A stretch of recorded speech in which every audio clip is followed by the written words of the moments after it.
Ya.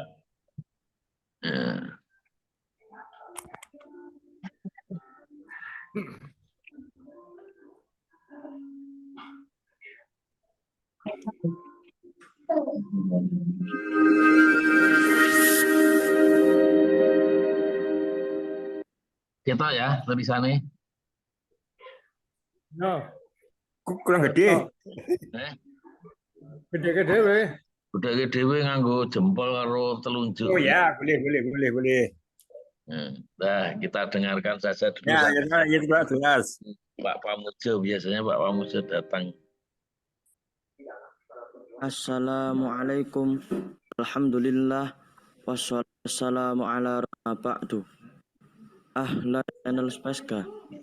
Pada kesempatan ini, insya Allah kita akan belajar nahwu mudah dengan 5 langkah atau nahwu D5. Pada pertemuan pertama ini, kita akan belajar tentang macam-macam jumlah. Nahwu D5 adalah belajar nahwu mudah dengan 5 langkah. Pelajaran ini diperuntukkan bagi para pemula, yaitu teman-teman yang baru mulai belajar nahwu. Kelima langkah tersebut adalah 1. Mengenal macam-macam jumlah. 2. Menentukan kedudukan kata. 3. Menentukan macam-macam i'rab. 4. Menentukan jenis-jenis isim. 5. Menentukan tanda i'rab. Kompetensi yang akan dikuasai setelah belajar nahwu D5 adalah 1. Mampu membedakan antara jumlah ismiyah dan fi'liyah. 2. Mampu menentukan kedudukan kata dalam jumlah. 3. Mampu menentukan macam-macam i'rabnya isim. 4. Mampu membedakan jenis-jenis isim beserta ciri-cirinya. 5. Mampu mengharokati kata sesuai tanda i'rab.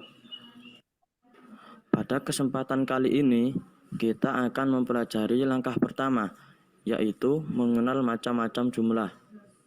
Assalamualaikum. Jumlah atau Waalaikumsalam warahmatullahi. Iki nganu sambil menunggu ngaku nyetel video iki ketoke gampang iki anu. Aduh, muga-muga. Gampang go Pak Pri. Oh. Ora gampang wong dibaleni sowan bae ya. Ya.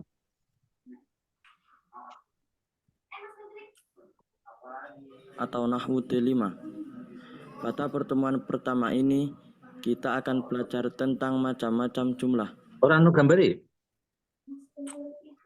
Nahwu D5. Ora ono gambare? Heeh, durung metu. Kok aneh ya. Nah, iki ketemu Pak Pri gambare.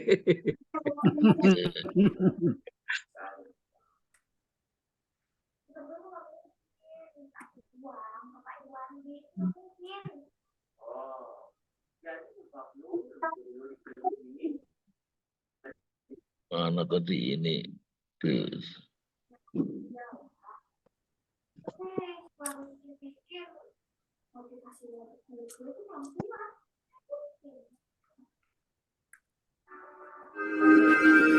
Channel Spaska. Pada kesempatan ini kita urung. Wah, aneh ya. Tulisan tulisan. Nahwu mudah dengan 5 langkah ini urung ketok, urung ono tulisane. Durung. Isine kaya daftar tok. Daftar tok. insya Allah kita akan belajar nahwu mudah dengan tak boleh.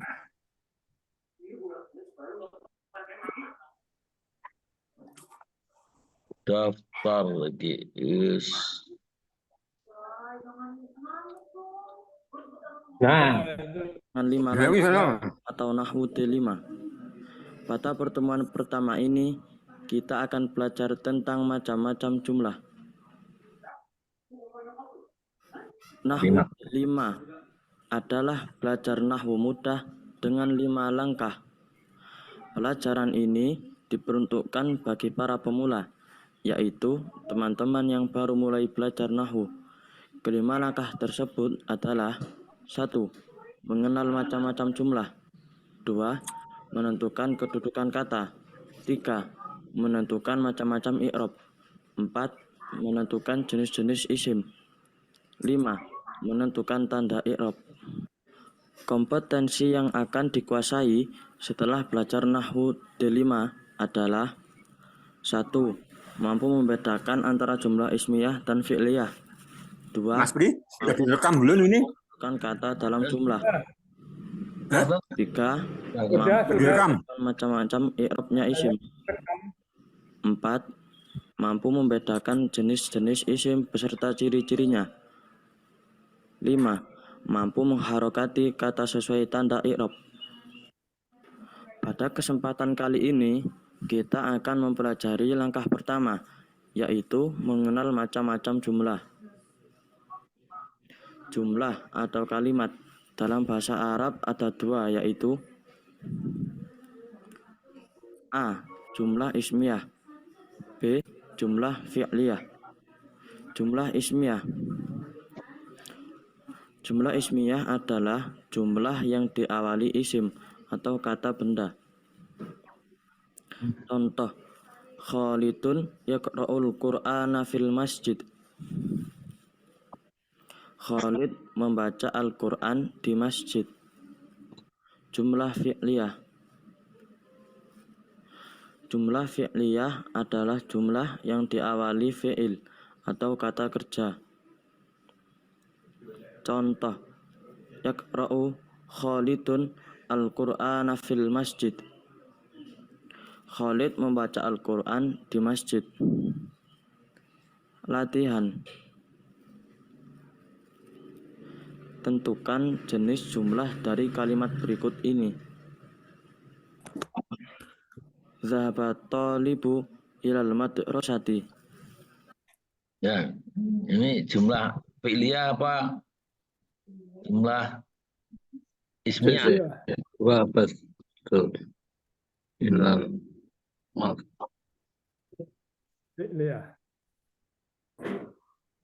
Kudu arti Apa ya? Pilih Ya, ya, ini fi'il madhi. Fi'il. Apa? apa? Ya. Terus talibun ini nganune apa? Fa'il, pelakunya murid. Hilal ke masjid, pergi ke masjid. Nah, madrasah masjid. madrasah ya, ke sekolah. Tak kira masjid. Masjid, ya. Kalimat di atas adalah jumlah fi'liyah karena diawali fi'il atau kata kerja, yaitu zahaba yang artinya pergi. Zaitun syaribal qahwata. Nah, kalau ini Zaitun subjeknya. Ismiyah. Ismiyah. Zaitun ini nama orang itu isim. Isim. Isim mutadaknya ini Zaitun. Nah, mutadak kan harus rofa. Nah, Zaitun. Ini Sariba ini kobarnya. Tapi ini kan apa fiil madi itu kan mabni tadi bukan sarobu tapi tetap saroba. Kalimat di atas adalah jumlah ismiyah karena diawali isim atau kata benda, yaitu zaitun yang artinya Zaid, nama orang. Terima kasih atas perhatiannya. Insya Allah kita akan berjumpa lagi. Ini gampang tuh nak gigi kayak ini. Iya. Nah, membedakan jumlah isimnya profiliyah, nah sing ngarepe isim ya jumlah ismiyah. Nah, jumlah profiliyah. Nah, nek apa jumlah ismiyah kuwi syaratnya harus ada mubtada khobar subjek. Ya. Yang Syaratnya apa, Pak? jumlah ismiyah ini pokoknya diawali dengan isim. Isim, ya. Nah, terus yang kedua itu khobar. Isim itu sebagai pokok kalimat atau subjek atau disebut juga mubtada. Nah, Mubtada. mubtada. Terus yang berikutnya khobar. Jadi jumlah ismiyah itu minimal ada mubtada khobar. Nah, mungkin nanti ada objeknya, ada surat, ada keterangan tempat dan sebagainya itu. Mubtada itu Kalau subjek, ya, khobar mubtada itu subjek, mubtada khobar itu itu subjek, khobar predikat itu ya. predikat. Nah, bahasa Indonesia kan ada SPOK, subjek, Ya. predikat, objek, keterangan. Nah, ini mubtada khobar. Nah, mubtada itu harusnya apa? Rofa, khobar juga rofa. Kalau objek itu nasab. So, Kalau Kuwi anu sing anu panah iki nganane ming terima kasih lho, Pak. sing ana Gimana panah mau terima kasih, Cok? Lah kuwi Oh, nah iki Oh, iki sono. sing dhuwur iki kan yakra'u ini kan membaca kalimat apa fiil mudhari ya, ada yakra'u sedang atau akan membaca. Jadi kalau itu nama orang, Quran fiil masjidi. Jadi yakra'u itu fiil mudhari itu rofa. Qaulidun juga fa'il itu rofa, fa'il kan. Ya, Al-Quran itu objek, masuk. maf'ul itu nasab.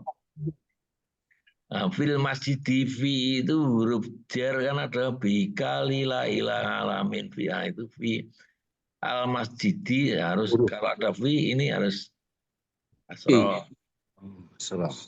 Nah, terus dhaba sama. Ya. Kalau ini kata kerja ini fa'ilnya, ini objeknya ila ini juga huruf jar kan, mas, matul sapi. Ya. Jadi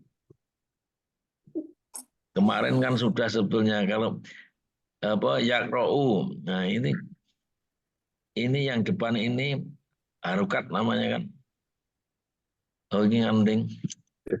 Harokat. Sing fi'il mati, fi'il mudhari. Nah, ini qaulidun. Nah, ya ini qauli ini yang sakal kemarin kan ini enggak pernah berubah. Nah, ini unnya ini yang belakang ini irob nih bisa rofa, bisa nasab, bisa opat. Nah, ini kebetulan rofa kan gitu. Nah, ini Al-Qur'an. Nah, ini Al-Qur'an ini juga nasab karena ini apa objek maf'ul. Terus fil masjidi fil al-masjid, nah ini yang sakal ini enggak pernah berubah al-masjid, yang berubah ke depan ini irob al-masjidah, al-masjidu, al-masjidi, nah ini tadi itu ini irobnya. Ya kebetulan irobnya ini harokat ya, tapi ini bisa ya, bisa wawu, bisa alif ya, nanti ya. Ya, terus Zaitun syaribal qahwata. Kalimat di atas. Yang kedua, aduh. Kok nganu ini? Hilang kemarin. Yang kedua,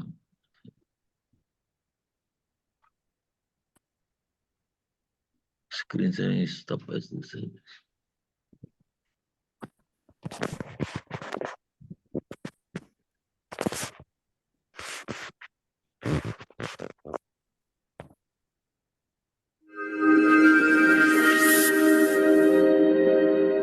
Kita lagi.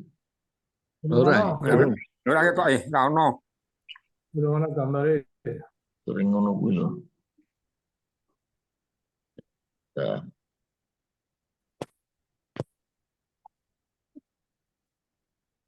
Nah, ini kudune kita ya.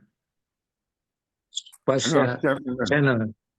Kita lah. Bisa channel. SMP Islam kuwi. Ya. Ya.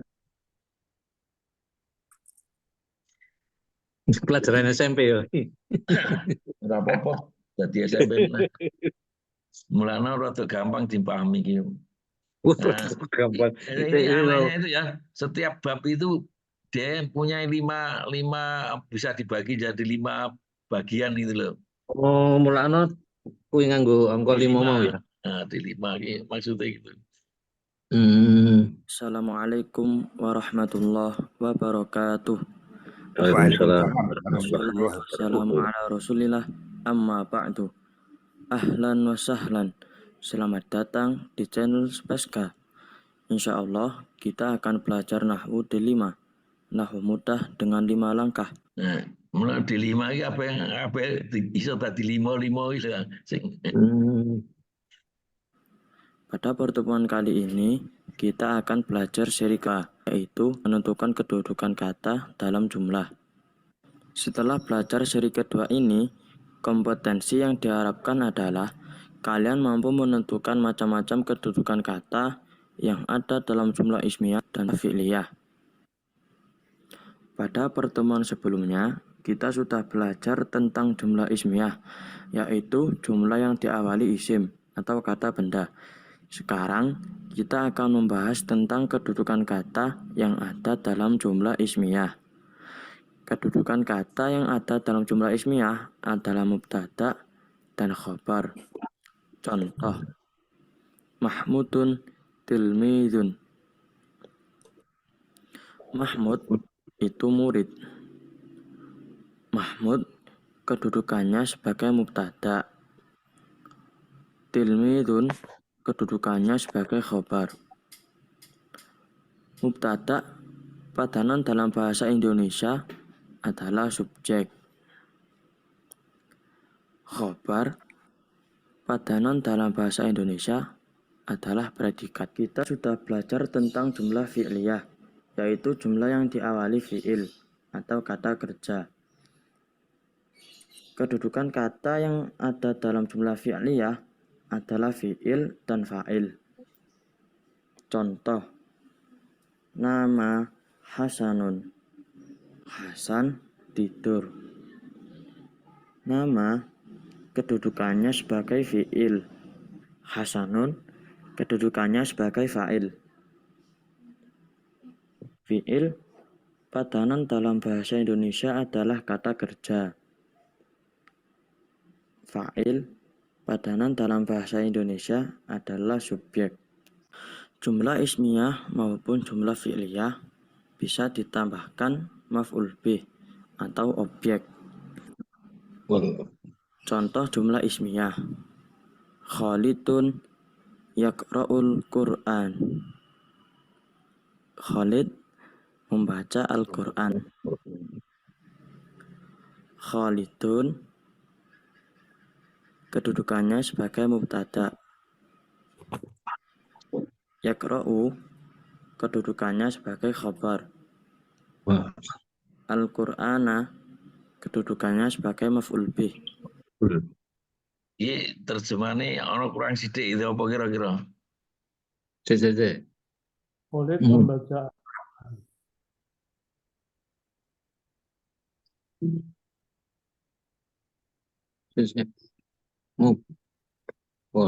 Terjemahannya kurang sidik ini. Apa kira-kira? sedang Nah, Al-Quran. sedang atau akan. Khalid sedang baca Al-Quran. Ini kan Sedang atau akan ya? Iya. Ilmu Contoh jumlah fi'liyah. Yaqra'u Khalidun Al-Qur'ana. Khalid membaca Al-Qur'an. Yaqra'u kedudukannya sebagai fi'il. Khalidun kedudukannya sebagai fa'il.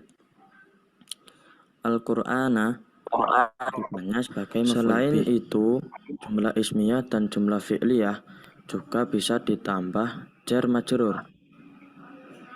Jar adalah huruf jar, sedangkan majrur adalah kata yang jatuh setelah huruf jar. Adapun huruf jar sebagai berikut. Fi artinya di dalam. Nah, ini kontamnya sono. Bi urutannya beda. Bi dengan ka seperti lila untuk. Nah, ala, minta dan seterusnya. Ini kan dengan tamlis bisa dinyanyikan. Ka seperti, li untuk, bi dengan, min dari, ila ke, an tentang, ala atas. Contoh, Khalidun yaqra'ul Qur'ana fil masjid. Khalid membaca Al-Quran di masjid.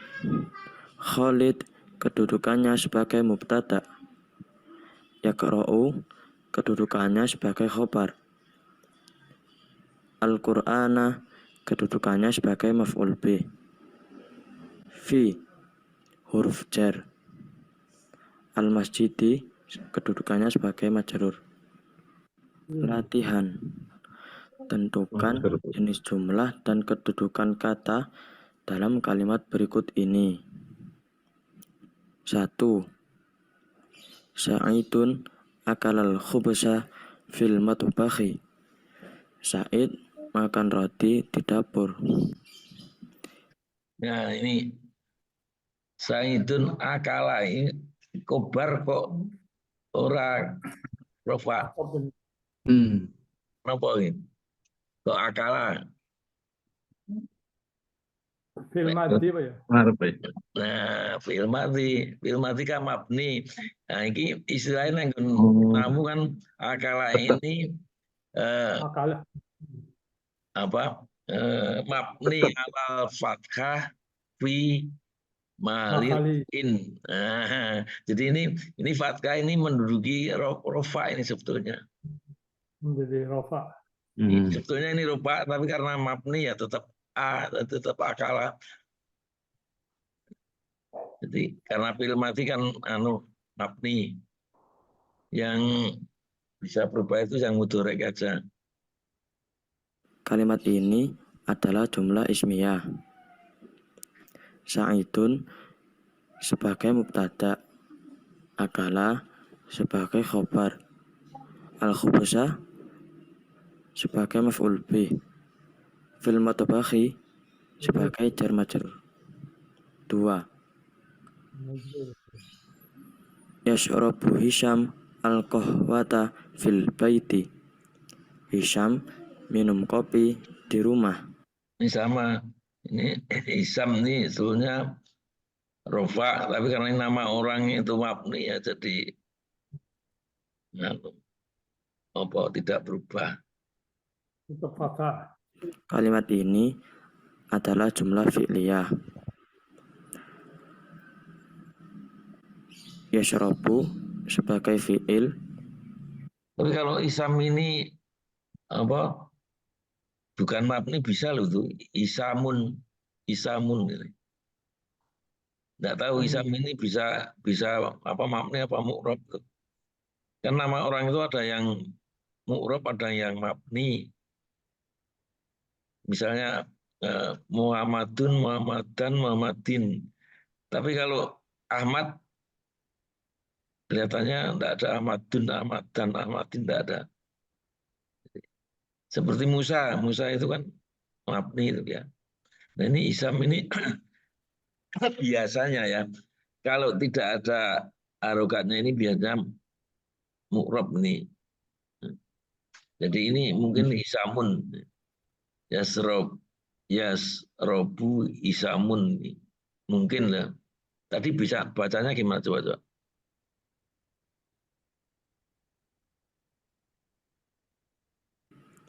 Hisham minum kopi di rumah. Belum. Kalimat kala sebagai khobar. Al-khubza al-matbakhi sebagai jar majrur. 2. Yashrabu Hisham al-qahwata fil baiti. Hisham minum kopi di rumah. Kalimat ini adalah jumlah fi'liyah. Ini sama dengan tadi. Yasrobu ini kan mudhari, sedang minum atau ya sedang minum.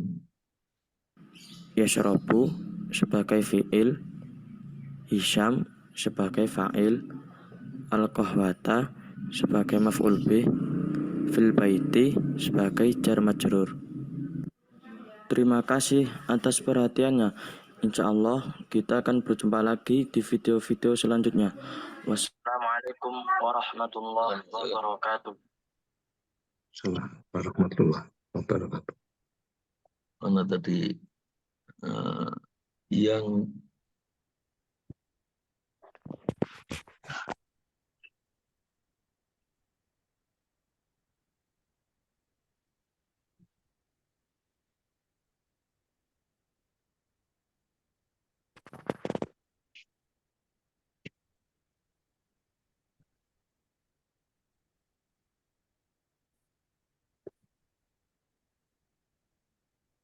kita ya. Kita.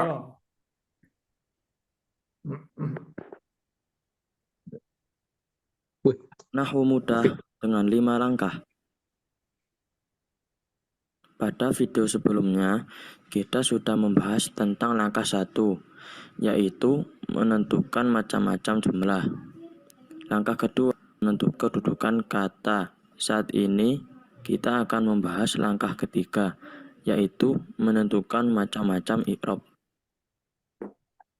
Menentukan macam-macam i'rab. Sebelum membahas macam-macam i'rab, perlu kita ketahui bahwa jumlah ismiyah terdiri dari mubtada dan khobar, sedangkan jumlah fi'liyah terdiri dari fi'il dan fa'il. Baik jumlah ismiyah dan jumlah fi'liyah bisa ditambahkan maf'ul bih dan jar majrur. Perlu diketahui bahwa setiap kedudukan kata tersebut memiliki i'rab. I'rabnya isim jenisnya ada 3, yaitu rofa, nasab, dan jar. Yang ikut dalam kelompok i'rab rofa adalah mubtada, khobar, dan fa'il. Yang ikut dalam kelompok i'rabnya nasab adalah maf'ul bih. Dan yang ikut dalam i'rab jar adalah majrur. Sedangkan fi'il nanti akan masuk dalam pembahasan. Nah, ini dulu kan pernah ya, kedudukan itu ada 10 ya. Nah, ini jumlah ismiyah ini cuma yang rofa cuma mubtada, khobar, fa'il. Nah, padahal kalau yang dulu kan ada lagi apa itu kira-kira? Kalau masih ingat. Khobar ina. Nah, betul. Khobar ina dan isim kana. Terus satu lagi apa? Oh iya.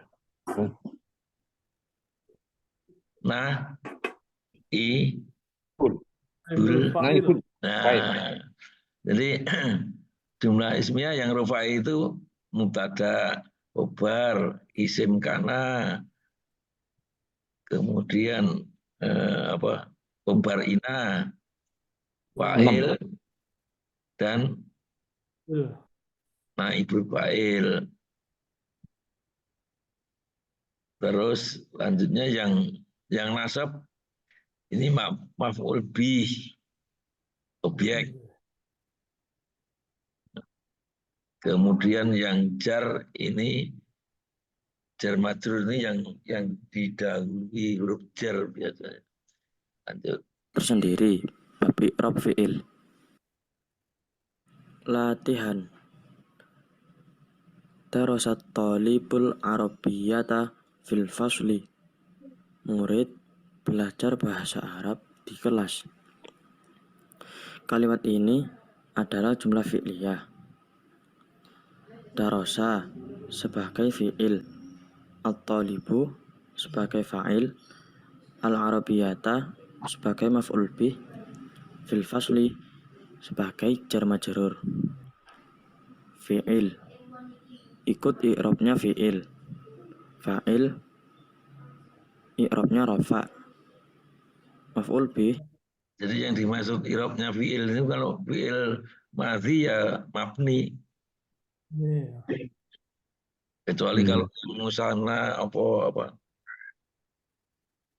jamak Terus ada zakar, itu ada misalnya fa'ala kan, fi'il madhi fa'ala, anak dua fa'ala, lalu fa'alat, fa'alata, fa'ala, dan seterusnya ada itu. Tasrif lugawi fi'il madhi. Kemudian yang fa'il itu rofa. Ya Arabnya nasab. Makanya biasanya itu sering gini, yang terakhir ini tidak diharokati karena berubah-ubah tergantung kedudukannya. Kalau ini kedudukannya rofa ya. Tapi kalau nasab kan apa? Nasab itu fatkah, kalau jar. Tapi kalau ini kan tetap ini. Yang dulu siapa itu yang ngomong kalau yang depan namanya sakal. Sakal itu harokat. Kalau irob itu, nah jadi sakal itu harokat itu fatkah, dhammah, kasroh. Kalau irob itu rofa, nasab, jar atau kofat.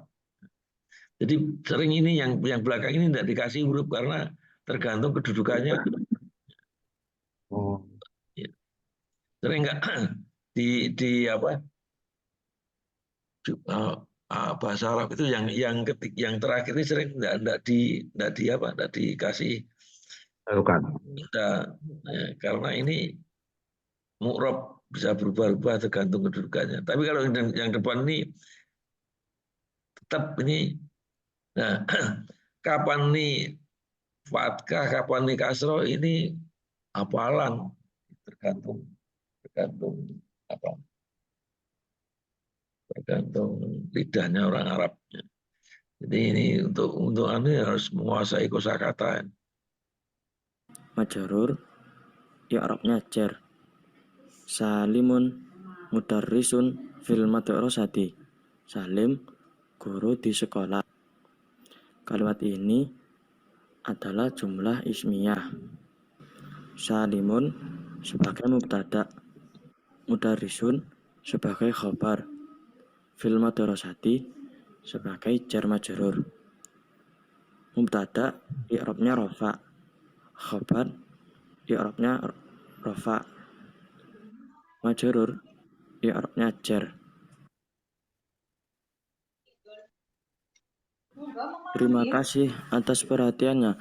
Insya Allah kita akan berjumpa lagi di video-video selanjutnya. Wassalamualaikum warahmatullahi wabarakatuh. Waalaikumsalam warahmatullahi wabarakatuh. Jadi aku lagi untuk telu ya video ini. Oke.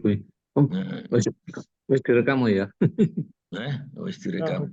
Besok nek ana waktu tak golekane sambungane. Kita isi ana bisa ngene. Nah, untuk selanjutnya di dalam kalimat-kalimat atau jumlah-jumlah Arab itu yang perlu kita ketahui itu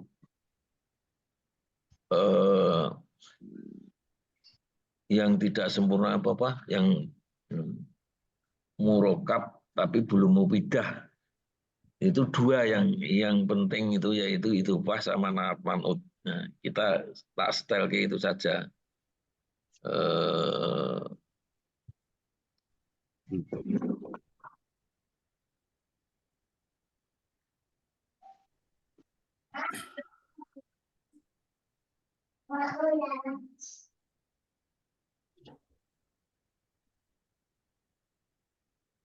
Ayo ikhwan wal akhwat. Pak Bambang wis ketok iki. Assalamualaikum, Pak. Waalaikumsalam warahmatullahi wabarakatuh. Waalaikumsalam warahmatullahi wabarakatuh. Ya, Pak Bambang sehat-sehat. Alhamdulillah. Semoga semua sehat semua. Ngobrol minggu sore. Ini kita orang tulisannya. Kita. أيها الإخوة والأخوات في هذه الفرصة نحن نتعلم الإضافة. Kita akan belajar tentang idhofah. Apa itu idhofah? Saya akan berikan pengertian yang sesederhana mungkin dan mudah dimengerti dan praktis. Idhofah itu adalah gabungan dua kata. Dua kata, bukan tiga, bukan satu. Harus dua. Dan kata ini juga harus merupakan isim dengan isim, bukan isim dengan fiil atau isim dengan huruf. Bukan fiil dengan isim atau fiil dengan huruf, juga bukan huruf plus isim atau huruf plus fiil. Harus isim dan isim. Karena idhofah itu gabungan dua kata yang dua-duanya adalah isim dan isim. Sekarang lihat berikutnya. Ini ada contoh kata. Dua kata, lihat. Imamun, masjidun. Seorang imam, sebuah masjid. Ketika dua kata imamun dan masjidun hendak digabungkan, maka lihat penggabungannya, caranya menjadi imamul masjidi. Nah, gabungan dua kata imamul masjidi ini, inilah yang disebut dengan idhofah. Sehingga yang tadi saya sampaikan, idhofah itu adalah gabungan dua kata. Nah, karena ada dua kata, imamu dan al-masjidi, maka kata pertama juga ada namanya. Apa namanya? Mudhof. Kata kedua ada namanya adalah mudhofun ilaihi atau mudhof ilaih. Nah, kalau ditanya apa itu mudhof, sebut saja mudhof itu adalah kata pertama. Apa itu mudhof ilaih? Mudhof ilaih itu adalah kata kedua. Dan baik mudhof maupun mudhof ilaih, dua-duanya memiliki syarat dan ketentuan. Syaratnya untuk mudhof tidak boleh diawali oleh alif lam dan tidak boleh bertanwin akhirnya. Sehingga mudhof itu awalnya tidak ada alif lam dan juga tidak bertanwin. Meskipun nggak ada alif lam, nggak boleh tanwin. Kenapa? Alasannya karena mudhof. Kita tahu kalau sebuah kata kan, kalau nggak ada alif lam, tanwin ujungnya. Kalau ada alif lam, nggak boleh tanwin. Tapi kalau mudhof itu tidak boleh ada alif lam dan juga tidak boleh tanwin. Karena apa? Karena mudhof. Sedangkan mudhof ilaih, syaratnya atau caranya adalah ketentuannya. Pertama menggunakan alif lam. Al-masjid. Asalnya masjidun jadi al-masjid. Ada alif lam. Meskipun tidak wajib, tapi untuk proses pembelajaran pertama agar memudahkan, mudhof ilaih itu gunakan awalnya dengan alif lam atau diawali oleh alif lam. Ya. Sedangkan yang kedua, syarat kedua atau cara kedua adalah ujungnya diakhiri oleh kasroh. Masjidun menjadi masjidi. Karena ada alif lam jadi nggak bertanwin. Al-masjidi. Imamul masjidi. Al-masjidi kasroh karena mudhof ilaih. Nah, terus syarat ketiga atau ketentuan ketiga, bukan terbuat dari kata sifat. Masih bukan kata sifat. Kata sifat itu seperti besar, kecil, tinggi, rendah, kabirun, soghirun, jamilun, qabihun. Itu kata-kata sifat. Sehingga kalau kita ingin menggunakan atau membuat mudhof ilaih, si mudhof ilaih itu nggak boleh terbuat dari kata sifat. Karena kalau kata sifat atau kalau kata keduanya merupakan kata sifat, maka inilah yang disebut dengan na'at man'ut. Nah, sedangkan kita lagi belajar idhofah. Nah, idhofah itu mudhof ilaihnya kata kedua nggak boleh terbuat dari kata sifat. Baik. Sekarang lihat beberapa contoh-contoh berikut sebagai latihan. Ada kata imamun dan masjidun. Seorang imam, sebuah masjid. Digabungkan imamul masjidi. Imam masjid, imam yang mengelola masjid. Madinatun ilmun, sebuah kota, sebuah ilmu. Digabungkan atau diidhofakan madinatul ilmi. Perhatikan tadi cara-caranya dan aturannya ya, ketentuannya. Nggak boleh madinatun tapi madinatu. Nggak boleh al-madinatu karena mudhof. Nggak boleh ada alif lam, nggak boleh tanwin. Madinatul ilmi, al-ilmi ada alif lam dan kasroh. Artinya kota ilmu. Madrasatun lughatun, sebuah sekolah, sebuah bahasa diidhofakan menjadi madrasatul lughati, sekolah bahasa. Raisun jumhuriyatun, seorang kepala atau seorang pemimpin, jumhuriyatun republik, digabungkan atau diidhofakan menjadi raisul jumhuriyati, kepala republik atau presiden. Presiden dalam bahasa Arabnya adalah raisul jumhuriyah. Terakhir, darun salamun, sebuah negeri, sebuah keselamatan, diidhofakan menjadi darus salami, negeri keselamatan atau negeri kedamaian.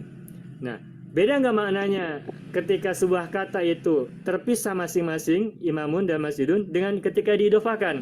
Tentu saja konsepnya berbeda. Imamun artinya seorang imam, masjidun sebuah masjid. ketika diidofakan imamul masjidi menjadi imam masjid, imam atau pemimpin yang mengelola masjid, mengurus masjid, atau yang menjadi imam di sebuah masjid. Sedangkan kalau seorang imam, maka konsepnya gambaran kita berarti seorang imam tersendiri. Masjidun sebuah bangunan yang dipakai untuk umat Islam sholat atau ibadah-ibadah yang lain. Nah, ketika digabungkan antara imamun dan masjidun menjadi idhofah, maka lahirlah sebuah konsep makna yang berbeda. Demikian, semoga bermanfaat. Ayyuhal ikhwan wal akhwat, Jadi idhofah itu kalau makna yang umum ya, itu mempunyai makna kepemilikan. Jadi imamun masjid itu bisa aja kan dia artikan imam milik masjid. Jadi biasanya kepemilikan. Kalau dalam tamyiz kan yang ciri-ciri ke-8 itu kan apa? Kata majmu'. Nah, itu paling mirip dengan kata majmu'. Hubungan dua kata sih. Gabungan dua kata, dua isim yang penting itu dua isim. Jangan kata sifat, kalau kata sifat nanti na'at man'ut. Nah, jadi gabungan dua isim yang biasanya mempunyai makna kepemilikan. Kalau kata sifat itu tanda-tandanya biasanya itu mempunyai lawan kata. Misalnya besar, kecil. Nah, kata sifat. Besar itu kata sifat, kecil juga kata sifat. Tinggi, rendah itu kata sifat. Mulia, hina, misalnya gitu. Itu biasanya begitu. Nah, kita lanjut ke yang kedua. Yang kedua mana ini yang kedua? Nah.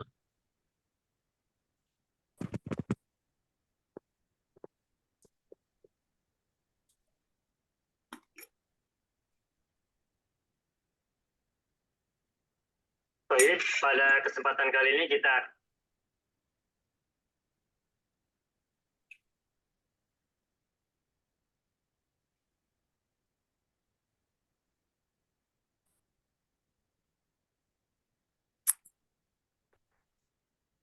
kita akan belajar tentang na'at dan man'ut.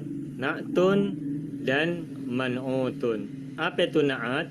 Na'at itu artinya kata sifat, sedangkan man'ut adalah artinya kata yang disifati. Baik, sebagai komparasi coba lihat dua contoh kalimat berikut ini. Ada dua kata, dua-duanya merupakan gabungan. Imamul masjidi, imam digabungkan dengan al-masjid. Yang kedua, kitabun jamilun. Ini dua-duanya adalah gabungan dua kata.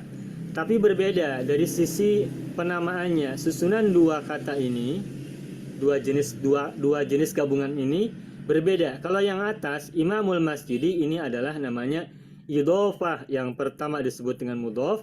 Kata pertama, kata kedua disebut dengan mudhof ilaih. Ini gabungan dua kata.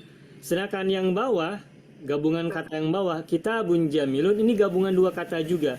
Tapi berbeda antara atas dan bawah. Kalau yang bawah, ini perhatikan kata keduanya, jamilun, ini adalah kata sifat.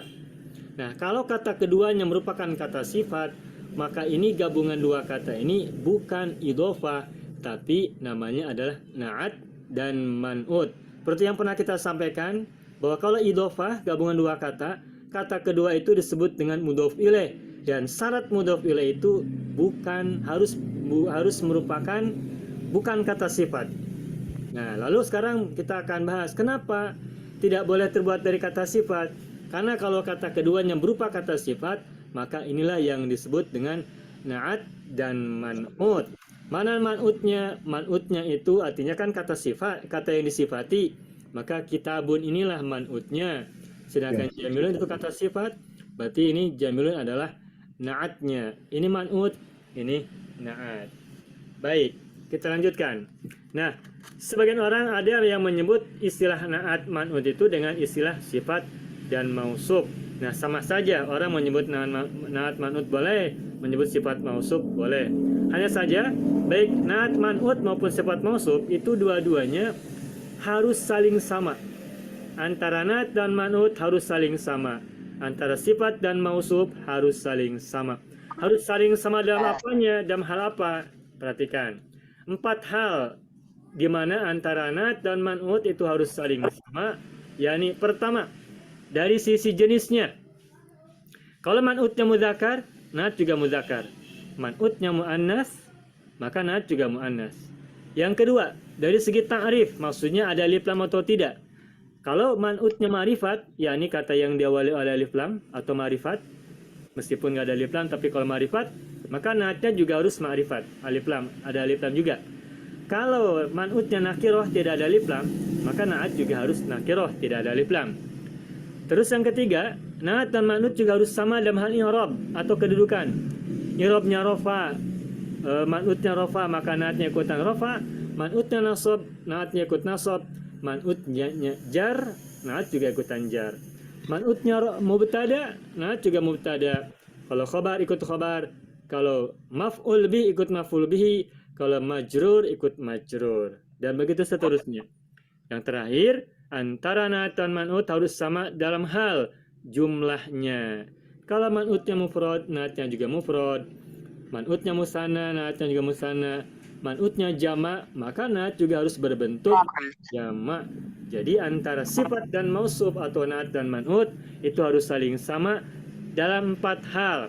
Jenis, ta'rif, i'rab dan kedudukan, dan terakhir dari sisi jumlah. Ini yang nomor 3 ini ya. I'rabnya harus sama. Kalau rofa harus sama rofa. Na'atnya rofa, man'utnya rofa. Kalau na'atnya nasab,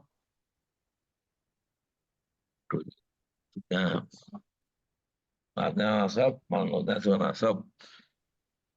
Kalau na'atnya jar, man'utnya juga jar. Lah kalau na'atnya jasem gimana?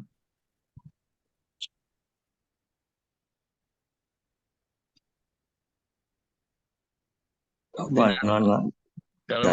rofa, nasab, jar. Kalau jasem gimana? Apa jasam? Nah, ya rano wong isim kok.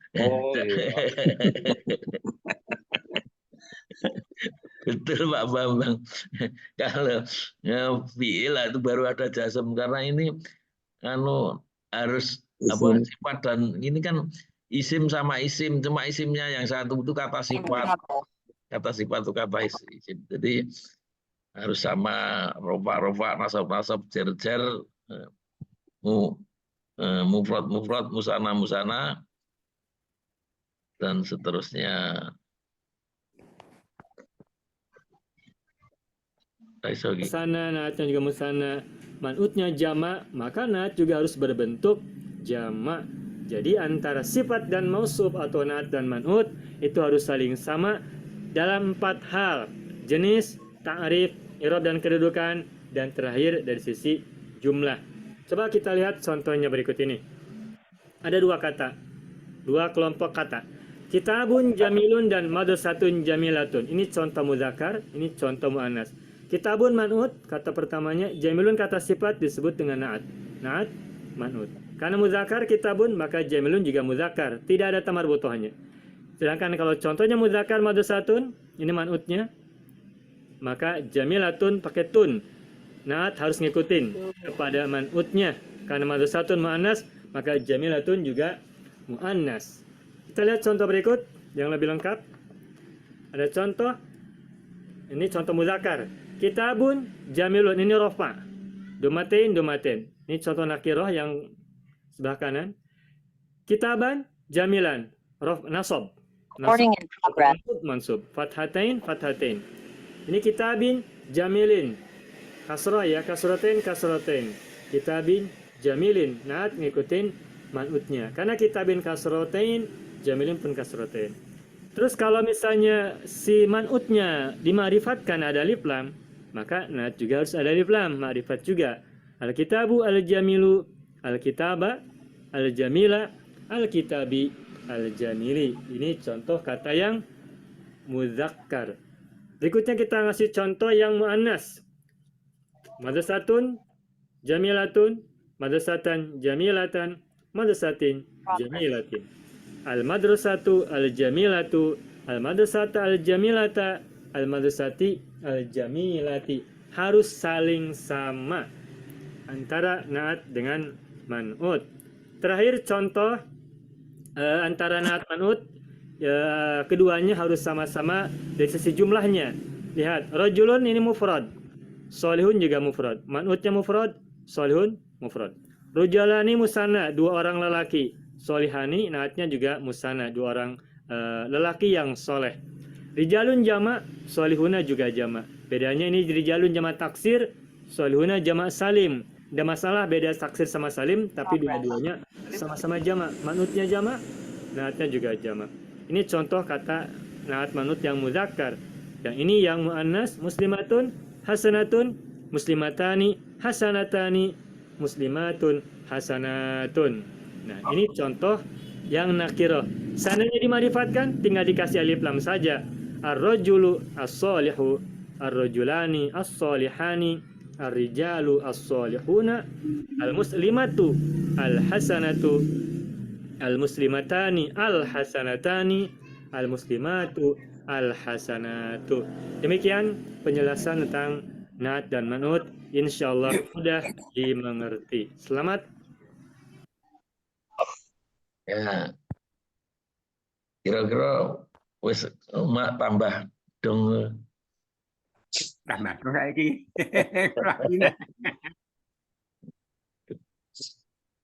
Gimana ini jam isi 10 menit. 5 menit toh. Inyang. Kalar. Saya kira sing urung jelas ganti. Itu di bulan ini banyak iki.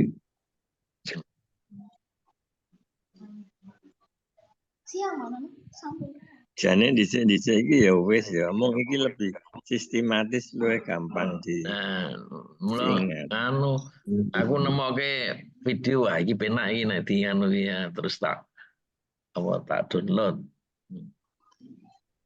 Utawa karena mbiyen wis tahu dadi kita luwih mudah nah iki mau nek yang pertama dadi yo angel. Ya angel. Iya. Jadi anu nahwu sorob itu kan sebetulnya nahwu itu intinya itu i'rab, perubahan akhir kata, rofa, nasab, ofat, dasem. Nek sing apa i'rab. Nek sing harokat kuwi sing sakal ki mau itu apakah kasroh apa anu itu enggak berubah dan itu harus dihafal itu. Makanya kan untuk bisa belajar mengerti bahasa Arab itu harus 3 syaratnya. Yang pertama itu kosakata, makin banyak kosakata makin banyak kita tahu ya. Kemudian yang kedua nahwu sorob, yang ketiga latihan. Yang nahwu itu tadi yang intinya itu sebenarnya perubahan akhir kata i'rab. Nah, yang i'rab itu kata atau kalimat itu yang berubah-ubah itu namanya mu'rab. Yang mu'rab itu kalau isim itu 90% mu'rab, 90% bisa berubah. Yang kira-kira 10% itu yang mabni, tidak berubah. Yang mabni itu isim dhamir, isim isaroh, isim syarat, isim mausul, isim doro, sama istifham, ada 6. Ya. Nah ini nenggon tamyiz itu termasuk huruf, tapi nenggon nahwu sorob ini termasuk isim mabni. Nah, lainnya itu mu'rab. Sebaliknya kalau fiil itu mabni kecuali mudhorik.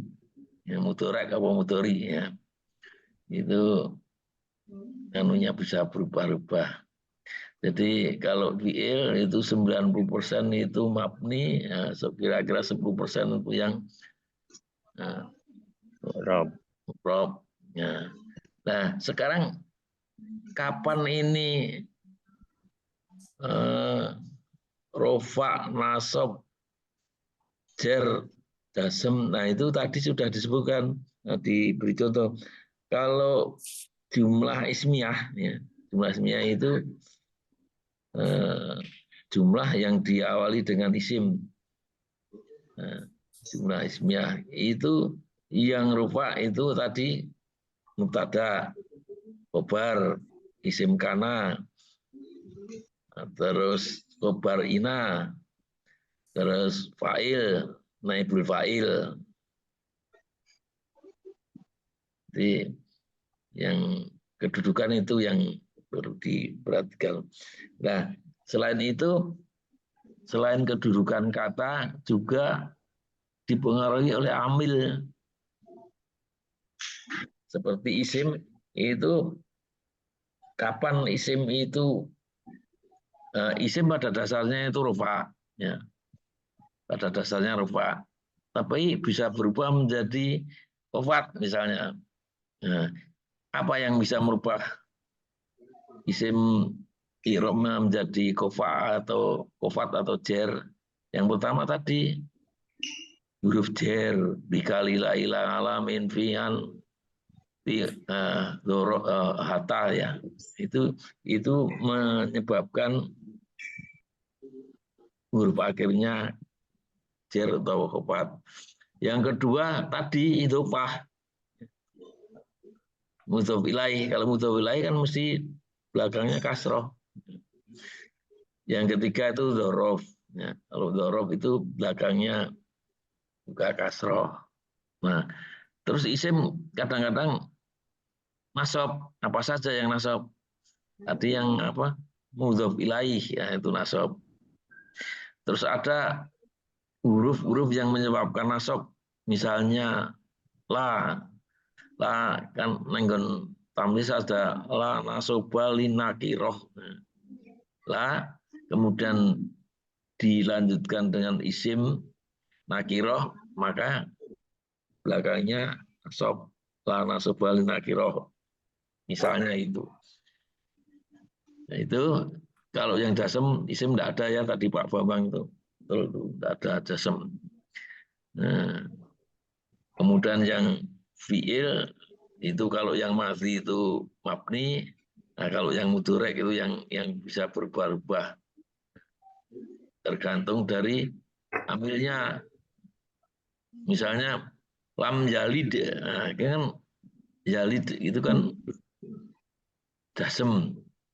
Biasanya didahului lam, nah, lam yalid walam yulad. Nah, itu yang jasem. Kalau awalnya aslinya si rofa, ya. Jadi huruf apa? Fi'il mudhari itu rofa.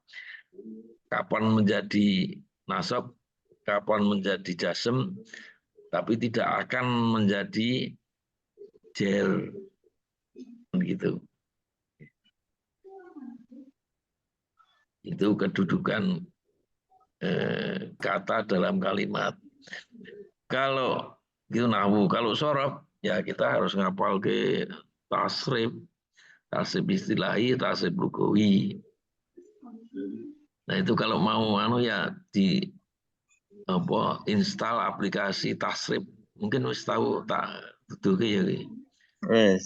Nah, itu tasrifnya lengkap, itu tasrif istilahi ada, tasrif lugawi ada, kosakatanya juga ada. Jadi kalau mau untuk latihan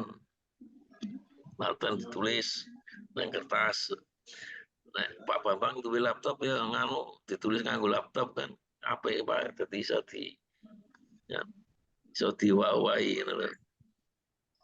Jadi aku jadi tak copy sebelahnya, terus kosongan kuwi engko ngisi gampang nih. Nah, ada caranya itu nanti.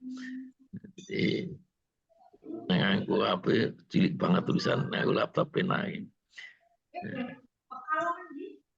Itu Ada lagi yang ingin ditanyakan, kalau saya bisa tak jawab, kalau enggak ya nanti tak kok ke Pak Priyadi atau Pak Sawo.